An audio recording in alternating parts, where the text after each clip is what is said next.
വളരെ ശ്രദ്ധയോടെ വായിക്കേണ്ട ഗ്രന്ഥങ്ങളിലൊന്നാണ് ജ്ഞാനം. സമുദ്രം ജലം കൊണ്ടെന്ന പോലെ ഭൂമി കർത്താവിൻ്റെ ജ്ഞാനം കൊണ്ട് നിറയും എന്ന ഒരു പ്രവചനം യെശയ്യാ നടത്തിയിരുന്നു. എല്ലാ ദിവസവും ജ്ഞാനത്തിന് വേണ്ടി പ്രാർത്ഥിക്കണം. അത് നമ്മളെ കൂടുതൽ ഗുണപരതയുള്ള മനുഷ്യരാക്കി മാറ്റും. നല്ല അനുഗ്രഹത്തോടെ ഒരു ദിവസം കൂടി ജീവിക്കാൻ നിങ്ങൾക്ക് കഴിയട്ടെ എന്ന് ഞാൻ പ്രാർത്ഥിക്കുന്നു. നിങ്ങൾ എനിക്ക് വേണ്ടിയും പ്രാർത്ഥിക്കണം. നാളെ വീണ്ടും ഈ വചനാസ്വരവുമായി നിങ്ങളുടെ പരിസരങ്ങളിലേക്ക് എത്താൻ ഞാൻ കൊതിയോടെ കാത്തിരിക്കുന്നു. അതുവരെ മറക്കരുത്, ഞാൻ ഡാനിയലിച്ചൻ. ഞാൻ നിങ്ങൾക്ക് വേണ്ടി പ്രാർത്ഥിച്ചുകൊണ്ടേയിരിക്കും.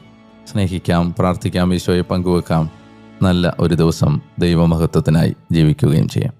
സർവശക്തനായ ദൈവം, പിതാവും പുത്രനും പരിശുദ്ധാത്മാവും നിങ്ങളെ അനുഗ്രഹിക്കട്ടെ. ആമേൻ.